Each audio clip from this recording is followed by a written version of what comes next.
86 বছর বয়স। এরপরে আল্লাহ রাব্বুল আলামিন নির্দেশ দিলেন, যখন নাকি সন্তান একটু বড় হলো, দৌড়ে দৌড়ে একটু বয়স হলো, আস্তে আস্তে বড় হলো, আল্লাহ রাব্বুল আলামিন নির্দেশ দিলেন, ফালাম্মা বালাগা মা'হুস সা'য় ক্বালা ইয়া বুনাইয়া ইন্নী আরা ফিল মানাম أني أذبحك فانظر ماذا ترى قال يا أبت افعل ما تؤمر ستجدني إن شاء الله من الصابرين فلما أسلما وتله للجبين وناديناه أن يا إبراهيم قد صدقت الرؤيا إنا كذلك نجزي المحسنين أن هذا لهو البلاء المبين وفديناه بذبح عظيم ইব্রাহিম আলাইহিস সালাম বললেন, যখন একটু সন্তান বয়সে উপনীত হলো, একটু বড় হলো, সন্তানকে বললেন, ফালাম্মা বালাগা মা'হুস সা'য় ক্বালা ইয়া বুনাইয়া ইন্নী আরা ফিল মানাম, ও আমার কলিজার টুকরো সন্তান, ও আমার বৎস, আমি কি করেছি, স্বপ্নে দেখেছি তোমাকে জবাই করতে। সন্তান যখন বড় হলো, আল্লাহ রাব্বুল আলামিন নির্দেশ দিলেন, তোমার কলিজার টুকরো সন্তান, তোমার প্রিয় বৎসকে কি করো, কুরবানি করো। ফাসাল্লি লিরাব্বিকা ওয়ানহার, কুরবানি করুন, নামাজ কায়েম করুন আর কুরবানি করুন। আল্লাহ বুঝিয়েছেন, ও আমার ইব্রাহিম, তোমার প্রিয় বস্তু যেটা, তোমার কলিজার টুকরা সন্তানকে তুমি জবাই করো। আল্লাহর নির্দেশে ইব্রাহিম আলাইহিস সালাম তার সন্তানকে বললেন, আল্লাহ আমাদের স্বপ্নে বলেছেন, নবীর স্বপ্ন মানে ওহী। নবীর স্বপ্ন মানে কি? আমাদের স্বপ্নে ওহী না, আমাদের স্বপ্নে যা দেখি আমরা শয়তানে দেখাই, আর নবীদেরকে যে স্বপ্ন আসে সেটা হলো ওহী। সেটা কি? তো ইব্রাহিম আলাইহিস সালাম তার কলিজার টুকরা সন্তানকে বলতেছেন, বাবা আমার, ও আমার কলিজার টুকরা, হে আমার প্রিয় বৎস, আমি আল্লাহ আমার নির্দেশ দিয়েছে, আমি স্বপ্নে দেখেছি তোমাকে জবাই করতে। ইব্রাহিম আলাইহিস সালাম এই কথা যখন ইসমাঈল আলাইহিস সালামকে বললেন, ইসমাঈল আলাইহিস সালাম কি বলছে নাকি? বলেছে, আমরা তো দৌড়ে যাই, আমাদের সন্তানদের তো দৌড়, কিন্তু ইসমাঈল আলাইহিস সালাম দৌড়ায় নেই। ইসমাঈল আলাইহিস সালাম কি বললেন? আন্নী আযবাহুকা ফানজুর মাযা তারা। ইব্রাহিম আলাইহিস সালাম বলছে, ফানজুর মাযা তারা, তোমার অভিমত কি? আল্লাহ তো বলেছে জবাই করার জন্য, তোমার অভিমত কি, তোমার মত কি? ক্বালা ইয়া আবাতি ইফআল, ইসমাঈল আলাইহিস সালাম বলছেন, ক্বালা ইয়া আবাতি ইফআল মা তু'মার সাতাজিদুনি, আল্লাহ যা আদেশ করেছেন আপনি তা আদেশ পালন করুন, ইনশাআল্লাহু মিনাস সাবিরিন, অবশ্যই আমাকে ধৈর্যশীলদের ভিতরে পাবে। সন্তান বলতেছে, আল্লাহ যা আদেশ করেছেন আপনি কি করে পালন করেন, নিশ্চয় আমি ধৈর্যশীলদের ভিতরে, আমাকে সবরকারীদের ভিতরে পাবেন।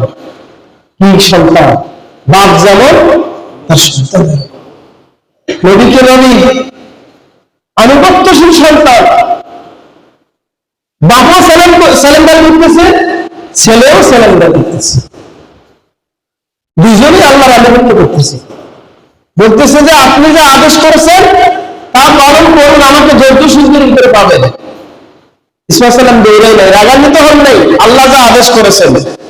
ফালাম্মা আসলামু ওয়া তাল্লাহু লিল-জাবিন, ইব্রাহিম আলাইহিস সালাম ইসমাঈল সালামকে কাঁধ করে শোয়ালেন এবং জবাই শুরু করলেন। ওয়ানাদাইনাহু আই ইব্রাহিম, যখন বারবার জবাই শুরু করে দিলেন, আল্লাহ রাব্বুল আলামিন ইব্রাহিম আলাইহিস সালামকে বললেন, ও ইব্রাহিম, খবরদার আর জবাই করো না। আমার আদেশ আপনি পালন করেছেন, সত্য স্বপ্ন সত্য পরিণত করেছেন, আর খবরদার আপনি জবাই করবেন না। আন্না হাযা লাহুল বালাউল মুবিন, তুমি পরীক্ষা উত্তীর্ণ হয়েছো। আর আমি এই জবার মাধ্যমে তোমার পরীক্ষা আমি কি করলাম, উত্তীর্ণ করলাম। সুবহানাল্লাহ। ইসমাঈল সালামকে যখন ইব্রাহিম আলাইহিস সালাম ধরলেন, জবাই শুরু করলেন, তাফসীরে মাআনিতে এসেছে, তাফসীরে কুতুবি এসেছে, ইসমাঈল সালাম বললেন, ও আমার আব্বা, আপনি যখন আমাকে জবাই করবেন হাতটা বেঁধে ফেলেন। হাতটা কি? চক্ষুকে বেঁধে ফেলেন। আবার আপনার জামাটা খুলে ফেলেন, আর যেই অস্ত্র দিয়ে আপনি জবাই করবেন বেশি করে ধারালো দেন।